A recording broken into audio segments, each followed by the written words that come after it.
सरदार हूं और ऐसी कई उदाहरणें हैं पंजाब के अंदर। अगर किसी मुस्लिम के पास कब्रिस्तान नहीं था तो सरदारों ने इंदर सिंह जी। भाई धन्यवाद सर, आपने मेरे को बोलने का अवसर दिया। मैं ज्यादा रेपिटेशन ना करते हुए सीधा बिल का विरोध करने के लिए खड़ा हुआ हूं। मैंने आज देश के गृह मंत्री का अच्छे तरीके से भाषण सुना और उन्होंने बार बार एक ही बात को, 2-3 बातों को ज्यादा जोर दिया। एक तो उन्होंने कहा कि विरोधी दल भ्रम फैला रहे हैं, मुसलमानों के बीच डर फैला रहे हैं। ये हमने फैलाया हुआ डर नहीं है। जब देश के मुसलमान को लगा कि देश में बीजेपी में 240 संसदों में एक भी मुसलमान सांसद नहीं है, हमारे लिए जगह नहीं है, तो वो डरने लगा। जब आपने कब्रिस्तान की बात की, आपने शमशान घाट की बात की, तो वो डरने लगा। जब गोधरा हुआ, जब मुजफ्फरनगर हुआ, जब दिल्ली हुआ, जब हरियाणा मेवात में दंगे हुए, तो देश का मुसलमान डरने लगा। और फिर क्या कहा गृह मंत्री साहब ने? आज गृह मंत्री साहब ने कहा कि 2013 का बिल अगर नहीं आता, यूपीए नहीं लेकर आती, तो आज इस बिल की जरूरत नहीं थी। क्यों बिल लाए? क्योंकि आपको पता चल गया कि देश का मुसलमान हमारा साथ नहीं दे रहा। हमने हथकंडे अपना लिए, हमने आरएसएस की नीति अपना ली, हमने डंडा अपना लिया, दंगे हो गए, लेकिन मुसलमान हमारे साथ आने के लिए तैयार नहीं है। फिर आपको पता चला, आपने एक और आंकड़ा दिया, आपने कहा 1913 से 2013 तक केवल 18 लाख मुसलमानों का जमीन था और 2013 से अब तक 21 लाख और हो गया, यानी कि 39 लाख टोटल जमीन हो गया। तो आपको किसी ने समझाया मुसलमान को अगर आपके बस में करना है, ये आरएसएस की नीति नहीं अपनाएगा जितनी देर आप इनकी सांस प्रणाली बंद नहीं करोगे, अगर वक्फ बोर्ड नहीं छीनोगे, अगर जमीनें नहीं छीनोगे, तब तक मुसलमान आपके सामने झुकने वाला नहीं है।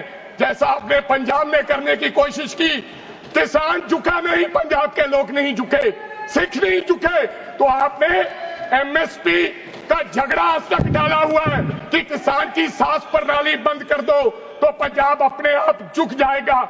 आर्थिक जब झुक जाएगा तो हमारी ईन मान लेगा और हमारे साथ आ जाएगा।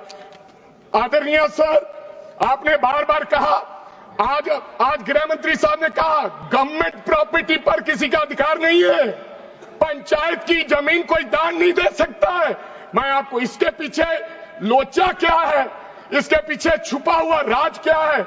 1947 में जब बंटवारा हुआ था, 47 से लेकर 1954 तक सारी प्रॉपर्टी गवर्नमेंट के नाम हो गई थी। उसके बाद 1954 में एक्ट बना, तो वो एक्ट में सर्वे हुआ 1961 टू 1970। सर्वे किसने किया? कलेक्टर ने। अगर पंजाब की, हरियाणा की, हिमाचल की बात करूं तो डिविजनल कमिश्नर अंबाला बैठते थे, उन्होंने सर्वे किया, तहसीलदारों ने सर्वे किया, तो वक्फ बोर्ड को यह जमीन देने का काम किया। अब क्या हो गया?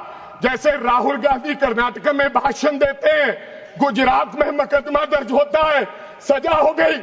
गवर्नमेंट की प्रॉपर्टी तो 1947 और 1954 में तो सारी प्रॉपर्टीज गवर्नमेंट की थी। अब एक बंदा खड़ा होगा तो वो कहेगा कि यहां पर ये गवर्नमेंट की प्रॉपर्टी है, डिस्प्यूट होगा, तो आप वक्फ बाय यूजर का अधिकार खत्म कर दोगे कि ये तो जमीन गवर्नमेंट की थी, आप उसकी जमीन छीन लोगे। फिर आपने कहा लिमिटेशन एक्ट की बात कर रहे हैं आप, और किसी धार्मिक स्थानों पर तो लिमिटेशन एक्ट लागू नहीं होता, इनके ऊपर क्यों?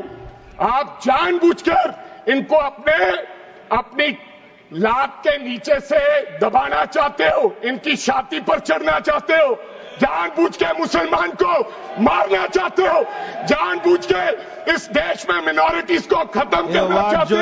ये पहला मुसलमान जानबूझ के मारना चाहते हैं मुसलमान को, हो गया, फिर और लोगों पे होगा। और लास्ट आपने कहा प्रैक्टिसिंग मुस्लिम, एक आपने और कंडीशन लगा दी लास्ट कि 5 साल प्रैक्टिस मुस्लिम होना चाहिए, वो दान दे सकता है। मैं सरदार हूं और ऐसी कई उदाहरणें हैं पंजाब के अंदर। अगर किसी मुस्लिम के पास कब्रिस्तान नहीं था तो सरदारों ने अपनी जमीन देके कब्रिस्तान बनाए।